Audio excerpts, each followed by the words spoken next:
Londonderry, like virtually every other community in Vermont, is struggling to meet a demand for housing. The stock of inventory is low, and often people who have been recruited or hired for jobs in the local area aren't able in the end to take them because the cost of the housing that is on the market is too expensive. Or they are forced into long commutes that eat up time and dollars for gasoline. Londonderry is currently conducting a housing survey, and the results are expected early next year. But in the meantime, one new home for a family of average means is under construction. The Mountain Towns Housing Project, a volunteer-driven organization, is coordinating the building of the home. It raised $100,000 to get the project started. According to a recent press release, the Bob Perry Lane project started in early 2021 when a longtime local family concerned with the lack of workforce housing decided to donate 1.8 acres in Londonderry for an affordable housing project.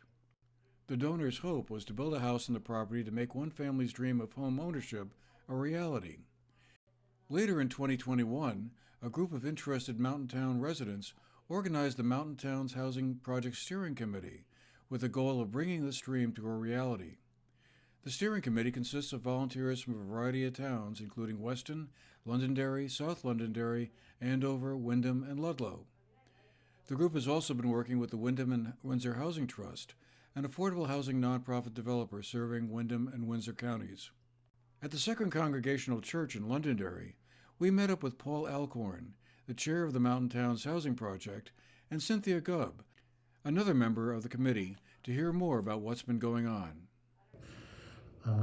We started just as a very informal group that gathered around this table, I think, to talk about this offer of a gift of land that a family here in Londonderry, a couple here in Londonderry, had offered as an affordable housing site, and said, is this possible? Can we do it? Can a volunteer community group, other than kind of a developer or contractor, pool together the resources and the skills to build an affordable house in the community?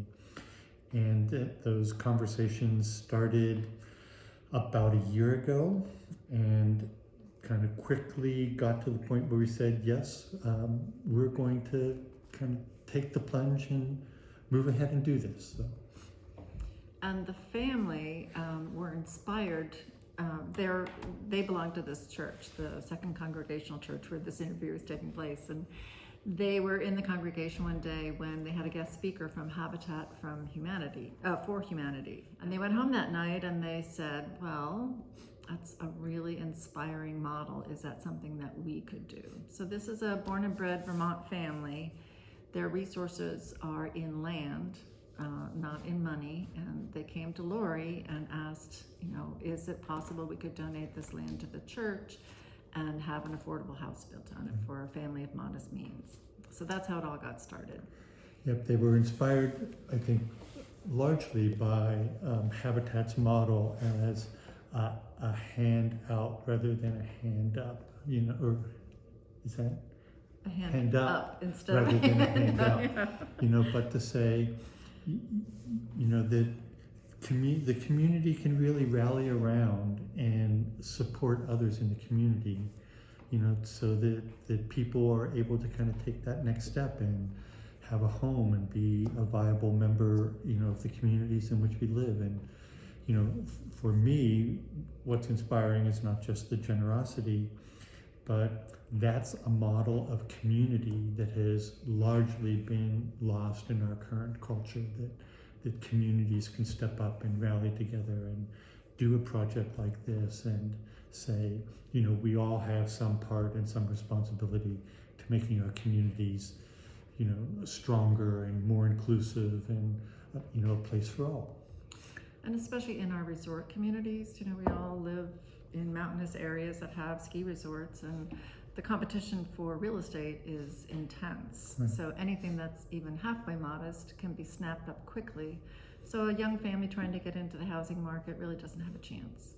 So the selection process will be based on a number of criteria. We haven't yet established what those will be, but we'll be working with the Habitat for Humanity chapter in Bennington County and working with Wyndham and Windsor Housing Trust to come up with that criteria. And it will encompass a family that will be making between 47 and 109,000, which is 80 to 120% of the area median income in Wyndham County. So. It's similar to the Habitat model. Obviously, there are parts of the construction of a home that takes the skilled trades, right? So, those folks will obviously be involved. A number of them have already offered to donate services or to do so at a reduced cost. But our goal all along has been to say, let's also have the community involved. So not only to help keep down the actual cost of the construction of the house, but that if the community gathers around to work on the house, then there's kind of that sense of we're a part of this, we're in this together. And this is again, building on the model of the couple that donated the house. The community can come together and step up and, build a house like this. So once the shell is in place, which we hope will be the case when mud season is over, then we'll begin using volunteers to kind of do the work that volunteers can do, whether that's paint clapboard or put up insulation or help hang sheetrock or, all of those tasks that with, leadership, any of us can do. It would be ideal to have a family in by late fall, early winter of 2023. So my original goal was to have somebody in the house by this Christmas. It was like, we were going to do this, and obviously that has not happened, but I think it's very realistic that a year from now a family can be moving in to celebrate the holidays in the new home. Is this the sort of project you think that is sort of could be duplicated or scalable, repeated that is in the hope. more cases? Yes, that's definitely the hope, that once we are successfully completed this project, we can continue and look at other opportunities within our community. It doesn't have to be Londonderry, it could be Weston, it could be Andover, it could be Peru, South Londonderry, right. Peru. That's why we're calling ourselves the Mountain Towns Housing Project. If someone wants to donate a piece of property to our organization, then we can repeat the process and build a second home. So that's our goal, not to just stop at one, to keep going. It may be only one home, but maybe this approach can yield more affordable homes, one at a time, for local families who would otherwise be priced out of the housing market and unable to raise families often in the same town where they grew up in. Vermont's housing crisis has been the subject of a lot of discussion in recent years, along with an influx of federal ARPA money, and the need is great. But the Mountain Towns Housing Project is another example of neighbors helping neighbors. For the GNAT-TV News Project, I'm Andrew McKeever.